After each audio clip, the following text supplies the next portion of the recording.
سجانے میں لگے ہیں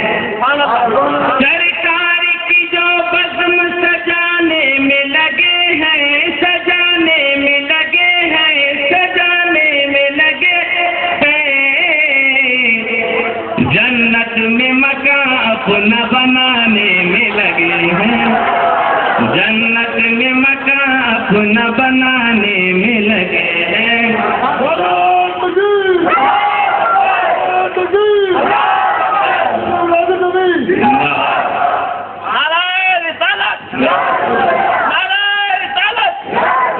اسی شیر کے گونج میں ہمارے ایک عاشق رسول بڑے ہی محب گرامی ہیں جناب ارشاد بھائی صاحب کے بڑی دور سے تشریف لائے ہیں، ان کی عزت افزائی کے لیے ہم لوگ گفتگو کر رہے ہیں۔ حضرت تشریف لائیے، نعرہ تکبیر، نعرہ رسالت،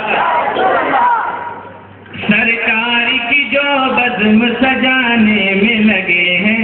آپ لوگ حرمت بنی، آپ حضرت کی باری ہے۔ کیسے میں کہوں جائے گی تو زخم یہ امت، کیسے میں کہوں جائے گی تو زخم یہ امت، تو زخم یہ امت، تو زخم یہ امت۔ ارے آقا میری امت کو بچانے میں لگے ہیں، آقا میری امت کو بچانے میں لگے ہیں۔ اور قبر کی وادی میں فرشتے کہیں گے من رب کا، ماں دین کا، ماں تقول فی حق ھذا رجل، حضرت سے پوچھیے، فرشتے کہیں تو اس وقت ہم کہیں گے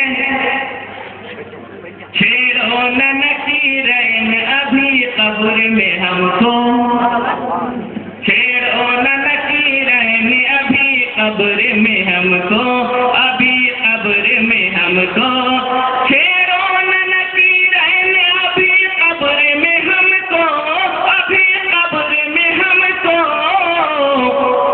ہم نور کے جلوے میں نہانے میں لگے ہیں، ہم نور کے جلوے میں نہانے میں لگے ہیں، نہانے میں لگے ہیں، نہانے میں لگے ہیں۔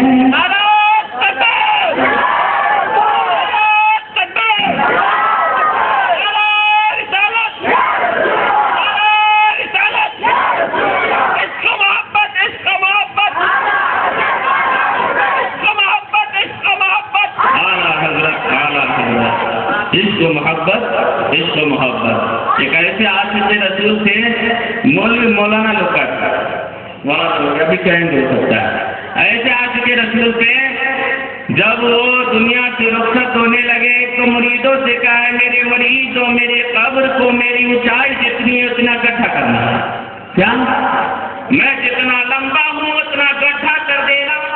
مریدوں نے پوچھا حضور قبر تو کمر تک ہوتا ہے، سینہ تک ہوتا ہے، آپ کو سب تک کہیں کھو دیں گے؟ اعلیٰ حضرت ارشاد فرماتے ہیں میرے مریدوں سن لو، جو احمد رضا زندگی بھر نبی کی بارگاہ میں کھڑا ہو کر سلام پڑھتا رہا، اس احمد رضا کے قبر میں جب سرکار آوے احمد رضا بیٹھا ہو، یہ ہو ہی نہیں سکتا۔ میرا عقیدہ ہے سرکار تشریف لائے تو احمد رضا وہاں کھڑا ہو جائے اور عرض کرنے لگے کعبے کے بدوس کو جا تم پہ کروڑوں درود، قائدہ کے شمس الضحیٰ تم پہ کروڑوں درود، مصطفیٰ جان رحمت پہ لاکھوں سلام، شمع بخش ہدایت پہ لاکھوں سلام، جس سہانی گھڑی چمکا قائدہ کا چاند، مشکل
ادا کر لیتا ہوں، آپ ہمارے مہمان ہیں، میں جتنی آپ کی حوصلہ افزائی اور عزت افزائی کروں کم ہے۔ آئیے میں حضرت کی بارگاہ میں، جن سے میری مراد حضرت علامہ و مولانا غلام محمد احمد نقشبندی صاحب قبلہ مدد والی ہے، ان کی پرمغز خطابت سے آپ لوگوں کے دلوں میں ایسا ایک طوفان برپا ہو جائے گا، انشاءاللہ کل کہو گے پکڑ کے حضرت کیا خطابت ہوئی ہے۔ یہ مقرر عظیم ہے جو حضرت اگر آپ ان کا ساتھ دیں تو انشاءاللہ آپ کا بھی یہ ساتھ دیتے رہیں گے۔ آئیے ان کے آنے سے قبل میں صرف اور صرف اتنا کر سکتا ہوں، آپ حضرات بھی اپنے زندہ دلی کا ثبوت دیں اور میں بھی کچھ بول لوں۔ نعرہ تکبیر، نعرہ تکبیر، نعرہ رسالت، نعرہ رسالت، جشن عید میلاد النبی، جشن عید میلاد النبی، حضرت علامہ مولانا غلام محمد احمد نقشبندی صاحب قبلہ، نعرہ تکبیر۔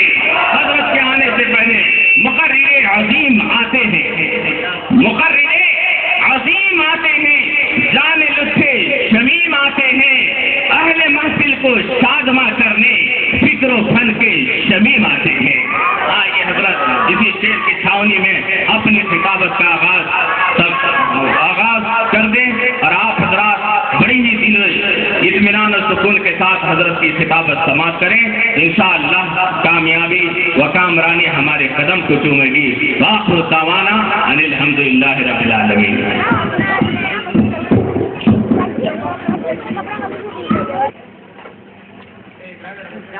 الحمد لله رب العالمين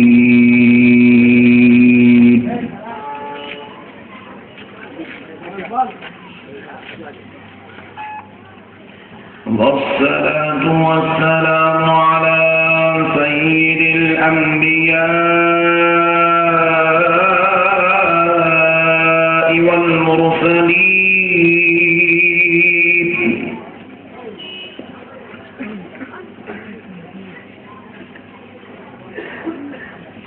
وعلى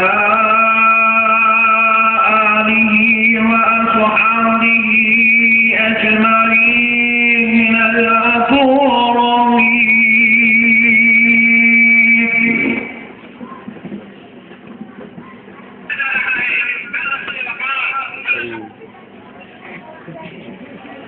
أشهد أن لا إله إلا الله وحده لا شريك له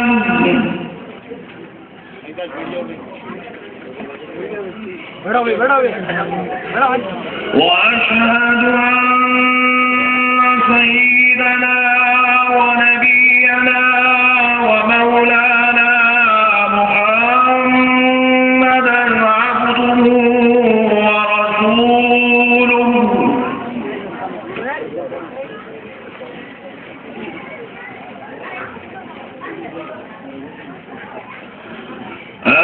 أما بعد فأعوذ بالله من الشيطان الرجيم۔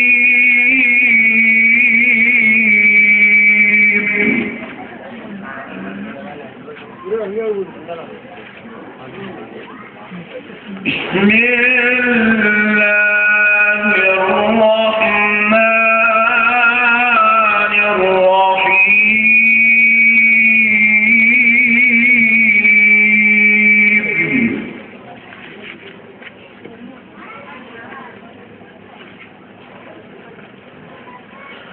وما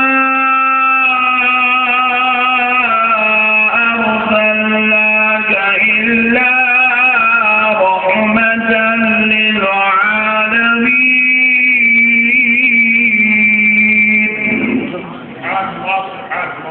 صدق الله المولانا العظيم وبلغنا رسوله النبي الكريم۔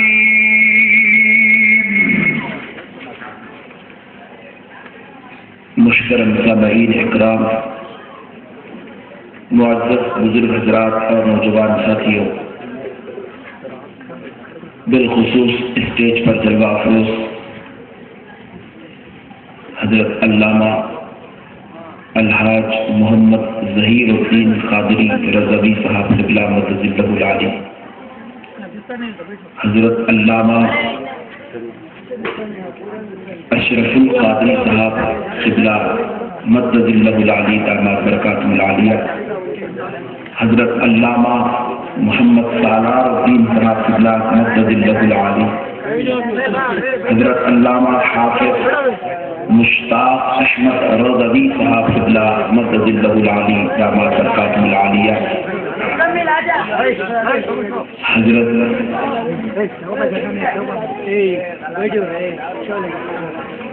بزرگ محلہ سید امیر جان جنیدی صاحب قبلہ مدد اللہ العالی داماد برکاتہ العالیہ، و امیر محلہ محترم مستان صاحب قادری۔ معزز سامعین اکرام، سب سے پہلے میں دل کی گہرائیوں سے انجمن محمدیہ کے تمام ذمہ دار اور محلے کے تمام بزرگوں اور نوجوانوں کو مبارکباد پیش کرتا ہوں کہ الحمدللہ آپ نے یہ جشن میلاد یہاں منعقد کیا اور پرسوں جلوس محمدی کا بھی اہتمام کیا۔ ہزاروں کی تعداد میں جلوس اور جلسے میں عاشقان مصطفیٰ کی تعداد اس بات کا ثبوت دے رہی ہے، اس بات کی طرف اشارہ کر رہی ہے، امڑتے ہوئے سیلاب کی طرح دیوانے اپنے آقا کی محبت میں تشریف لائے ہیں، امڑتے ہوئے سیلاب کی طرح دیوانے اپنے آقا کی میلاد کی محفل میں تشریف لائے ہیں، اور میرے دل، میرا ایمان و یقین یہ کہہ رہا ہے جب اتنے غلام اپنے آقا کی محبت میں آئے ہیں تو آقا بھی غلاموں کے خاطر ضرور تشریف لائیں گے، ضرور تشریف لائیں گے اور اپنے غلاموں کو اپنی نظر کرم سے مالا مال فرمائیں گے۔ اعلی حضرت امام احمد رضا خان فاضل بریلوی رحمۃ اللہ علیہ ارشاد فرماتے ہیں، یہ کسی ایک عاشق کے گھر کی بات ہے، یہاں تو ہزاروں شاخ بیٹھے ہوئے ہیں۔ اعلی حضرت ارشاد فرماتے ہیں، سنا ہے آپ ہر عاشق کے گھر تشریف لاتے ہیں، سنا ہے آپ ہر عاشق کے گھر تشریف لاتے ہیں، میرے گھر میں بھی ہو جائے چراغاں یا رسول اللہ۔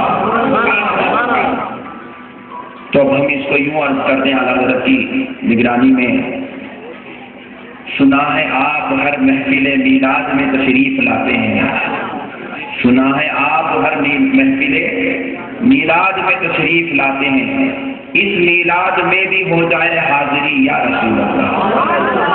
تو معزز سامعین اکرام، بے شک حضور کے غلام صدق دل سے جب اپنے آقا کو پکارتے ہیں تو حضور برابر تشریف لاتے ہیں، اور ہمارا تو ایمان بھی ہے، اس پر ہمارے علماء نے ہزاروں لاکھوں کروڑوں دلائل ہم کو عنایت فرمائے ہیں کہ حضور ہماری گفتگو، ہمارے درود، ہمارے ذکر کو خود سماعت بھی کرتے ہیں اور خود غلاموں کی رہنمائی اور رہبری بھی فرماتے ہیں۔ وہ حضور اگر یہاں تشریف لا لے تو اس میں کیا تعجب کی بات ہے۔ القدر معزز سامعین اکرام، میں نے جو آیت مبارکہ کی تلاوت کرنے کی سعادت حاصل کی انشاءاللہ، اس پر ایک لطیف انداز میں جو شاعر ہے، میں بھی پہلی بار آپ کی خدمت میں عرض کر رہا ہوں، میں نے بھی اب تک اس تفسیر پر روشنی نہیں ڈالی، میں آج پہلی بار میں خود بھی انشاءاللہ روشنی ڈالنے کی سعادت حاصل کروں گا۔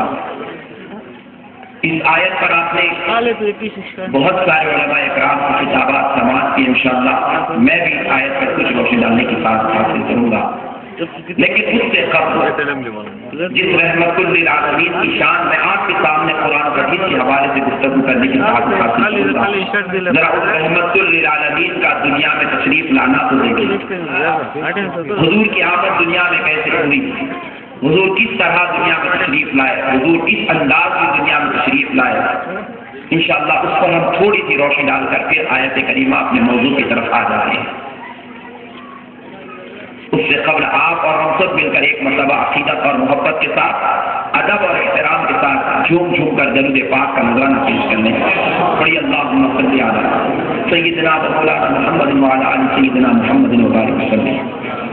میری گزارش ہے ذرا یہ بھائیوں کو ذرا جانے آنے مت دیں، تھوڑا ڈسٹرب ہوتا ہے بچوں کو، ذرا تھوڑا ادھر سے کسی کو جانے مت دیں، ادھر سے کسی کو جانے مت دیں، تھوڑا آپ اگر مہربانی کر کے بیچ کا راستہ بند کر لیے تو پورا مسئلہ حل ہو جاتا، تھوڑا بیچ کا راستہ، تھوڑا بیچ کے تو بھائی ادھر تھوڑا ہٹ کے بیٹھے ہی بھائی ذرا ادھر کسی کو آنے مت دیں، یہ ویڈیو کے پاس بھی کوئی مت تشریف لائیے بھائی، تھوڑا سا ایک ہی جگہ کرتے ہیں مہربانی بس بھائی، سبحان اللہ، بیٹھ جائیں جہاں جگہ مل رہی ہے بیٹھ جائیں، سبحان اللہ۔ تو ڈسٹرب ہوتا ہے تو گفتگو میں جو ہے بگاڑ پیدا ہوتی ہے، اور یہ ڈسٹرب آپ کی وجہ سے نہیں، آپ کو شیطان بھیجتا ہے، بولتا ہے سنیوں کا ذہن بہت اچھا بن رہا ہے، غلامان رسول آقا کی محبت میں تڑپ ہیں، ذرا بیچ میں جا کے تڑپ کو توڑ کے تو آؤ۔ تو ہم حضور کے اگر سچے غلام ہیں تو پوری تقریر تک آپ بیٹھے رہیں انشاءاللہ۔ اور میں اپنی بات نہیں کہتا، میرے آقا کا ذکر بھی اتنا پیارا ذکر ہے، اگر صبح تک بھی ہوتا رہے گا ہم اس میں ڈوب جائیں تو اتنا ہمارا دل نہیں بھولے گا۔ میرے آقا کے ذکر کا وہ کمال ہے۔ معزز سامعین اکرام، حضور نبی کریم صلی اللہ علیہ وسلم کی جب ولادت باسعادت ہوئی، جس کی ولادت کی خوشی میں ہم یہ جشن مناتے ہیں، اس ولادت کا انداز اور اس ولادت کی شان آپ دیکھیں کس شان کی ہے، کتنی پیارے انداز کی ہے۔ پیارے بھائیوں، آپ اور ہم بخوبی جانتے ہیں کہ دنیا میں جب بھی کوئی بچہ پیدا ہوتا ہے تو وہ نجاست سے لبریز ہوتا ہے، گندگی ناپاکی اس کو گھیری بھی ہوتی ہے نا بھائی، ناپاکی اس کو گھیری بھی ہوتی ہے، نجاست اس کو لبریز ہوتی ہے، وہ ہر ناپاکی کے اندر لپٹا ہوا ہوتا ہے، پھر اس کو غسل دے کے کر کے پاک کر کے لایا جاتا ہے۔ اگر اس کو غسل دینے سے پہلے اگر نانا نانی دادا دادی کے ہاتھ میں دے دیا جائے تو نیچے چھوڑ دیں گے، وہ نجاست کو ہاتھ لگانا پسند نہیں کریں گے، کیونکہ نجاست اتنی گندی ہوتی ہے۔ تو اسے ولادت کے بعد ڈاکٹر سسٹرز وغیرہ اسے نہلا دھلا کر پاک و صاف کر کے لے آتے ہیں، تو تب لے کر نانی دادی خالہ پھوپھو چاچی مامی سب اسے بوسا دیتے ہیں، پیار کرتے ہیں۔ یہ جو پیدائش کا نظام ہے یہ اللہ تبارک و تعالیٰ کا بنایا ہوا نظام ہے۔ امریکہ میں اگر کوئی بچہ ہو تو وہ نجاست میں بھی رہتا ہے، اگر کوئی بچہ ہندوستان میں پیدا ہو تو وہ اس کو بھی نجاست گھیری بھی رہتی ہے۔ یہی نہیں، اگر کوئی بچہ کعبۃ اللہ شریف کے پاس مکہ مکرمہ کے کسی ہاسپٹل میں پیدا ہو وہ بھی ناپاکی کی حالت میں پیدا ہوتا ہے۔ خدائے رب الجلال کا نظام قدرت یہ ہے کہ جب بھی بندہ، جب بھی کوئی مرد ہو کہ عورت، بچہ ہو کہ بچی پیدا ہو تو نجاست اس کو گھیری بھی رہتی ہے، گندگی اور ناپاکی اس کو گھیری بھی رہتی ہے۔ یہ تو دنیا کا دستور ہے، پیدا کرنے والا خدا ایک ہے، سارے انبیاء، رسول، اولیاء، تابعین، تبع تابعین، سارے صحابہ، سارے اولیاء، سارے علماء، صلحاء، سارے متقی، پرہیزگار، زاہدوں، عابدوں، اور دنیا کے ہر شہر، ہر خطے اور ہر انسان کو اللہ ہی نے پیدا کیا۔ وہ مالک جو ساری کائنات کو پیدا کرتا ہے، وہی پروردگار جب اپنے پیارے مصطفیٰ کو پیدا کرنے کی بات کو کرتا ہے، جب اپنے پیارے حبیب کو پیدا کر رہا ہے، جب پیارے لاڈلے پیغمبر کو پیدا کرتا ہے، سارے نبیوں کے امام کو پیدا کرتا ہے۔ حضور کی ولادت کا وقت آیا، حضرت اسماء حضور کی پھوپھی جان کندھے پر گھڑا اٹھا کر گرم پانی کا گھڑا لے کر حضرت عبداللہ کے گھر تشریف لے جا رہی ہے، حضرت آمنہ کے گھر تشریف لے جا رہی ہے، تاکہ پیدا ہونے والے بچے کو غسل دیا جائے۔ غیب سے آواز آتی ہے، چھاتی پہ غیبی نے آواز دیا، اسماء کہاں جا رہی ہو؟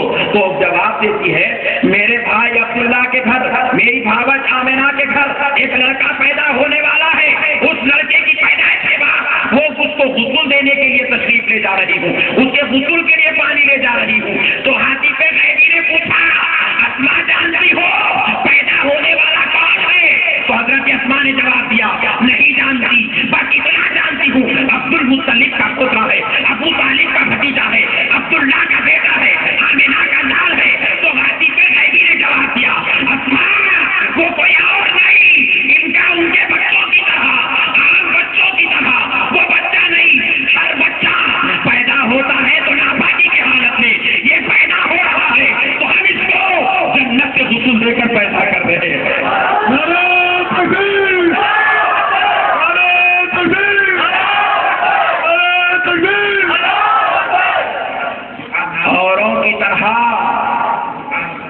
یہ ناپاک اور ناپاک عورتوں کی طرح پیدا نہیں ہو رہے ہیں، بلکہ یہ ایسے پاک ہو کے پیدا ہو رہے ہیں کہ پیدائش کی برکت سے ساری کائنات کو پاک کیا جا رہا ہے، سارے ارب و عجم کو پاک کیا جا رہا ہے، سارے زمین و آسمان کو پاک کیا جا رہا ہے، شمس و قمر شجر و حجر کو پاک کیا جا رہا ہے۔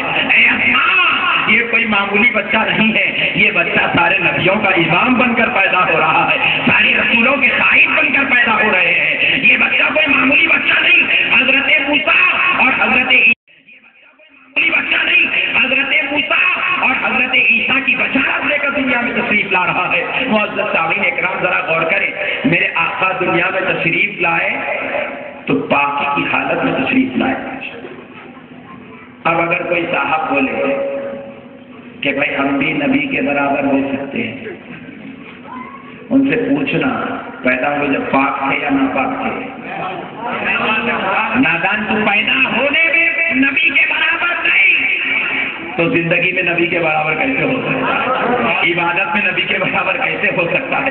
جوانی میں نبی کے برابر کیسے ہو سکتا ہے؟ معزز سامعین کرام، اب آئیے، وہی حضرت اسماء گھڑا پھینکتی ہے، دوڑتے دوڑتے حضرت آمنہ کے گھر پہنچتی ہے تو کیا دیکھتی ہے کہ معزز سامعین کرام، دنیا کا ہر بچہ دنیا میں تشریف لاتا ہے، وہ برہانگی کی حالت میں تشریف لاتا ہے، چاہے وہ بچہ کسی ولی کے گھر پیدا ہو، چاہے وہ بچہ کسی عالم کے گھر پیدا ہو، چاہے وہ بچہ کسی متقی کے گھر پیدا ہو، چاہے وہ بچہ کسی دنیا کے شہنشاہ و بادشاہ کے گھر پیدا ہو، برہانگی کی حالت میں پیدا ہوتا ہے۔ حضرت اسماء جا کر جب حضرت آمنہ کے گھر دیکھتی ہے تو کیا دیکھتی ہے؟ حضرت آمنہ کے بازو، آمنہ کے آمنہ سنو، ہر بچہ دنیا کا برہانہ پیدا ہوتا ہے، لیکن اللہ اپنے حبیب کو جنتی لباس پہنا کر پیدا کر رہا ہے، جنتی لباس پہنا کر پیدا کر رہا ہے۔ ارے تکبیر!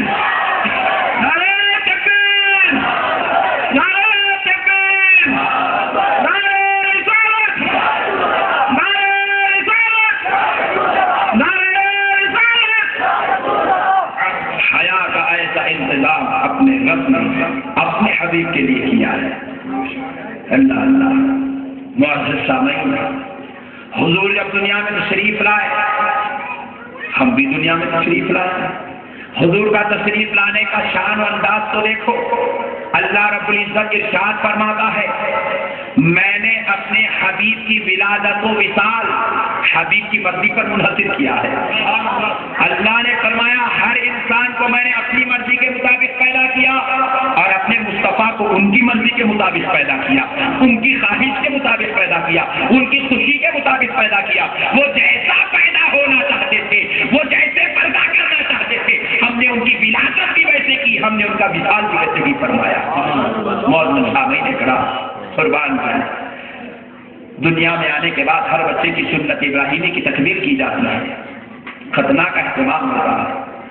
معزز سامعین، حضرت علامہ امام برہان الدین حلبی رحمۃ اللہ علیہ ارشاد فرماتے ہیں سیرت الحلبیہ میں کہ نبی مکرم صلی اللہ تعالیٰ علیہ وسلم کو اللہ نے شان سے پیدا کیا کہ دنیا کے ہر بچے کی ختنہ دنیا میں آنے کے بعد ان کے ماں باپ، ان کے رشتے دار، ان کے سرپرست، ان کے عزیز کرواتے ہیں۔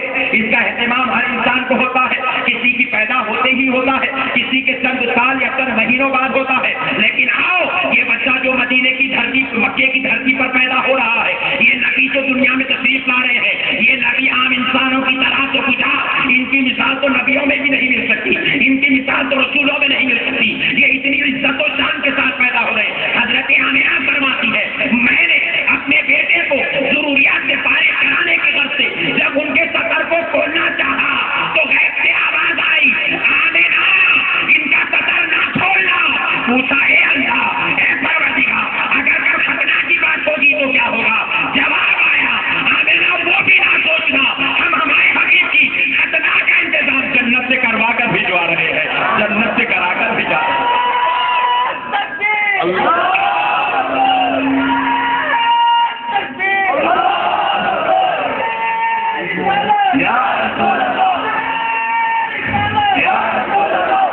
قربان جائیں آقا کی عظمت کے، اللہ۔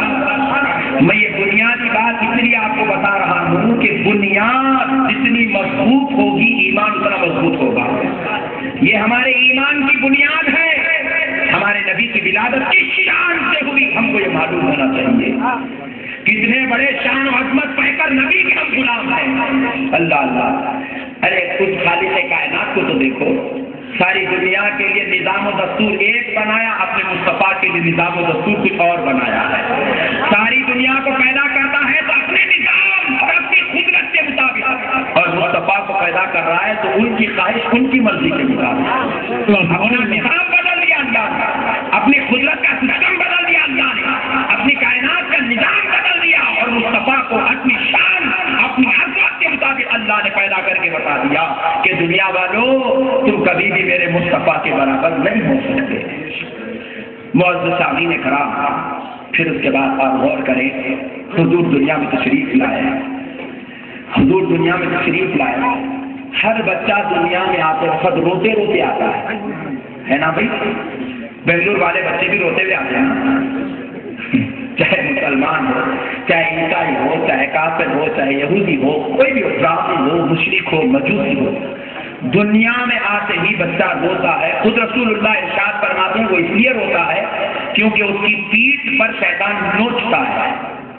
پیدا ہوتے کی لوچ کے گلے میں ہاتھ ڈال لیتا, بولے آج سے تو میرا دوست, میں تیرا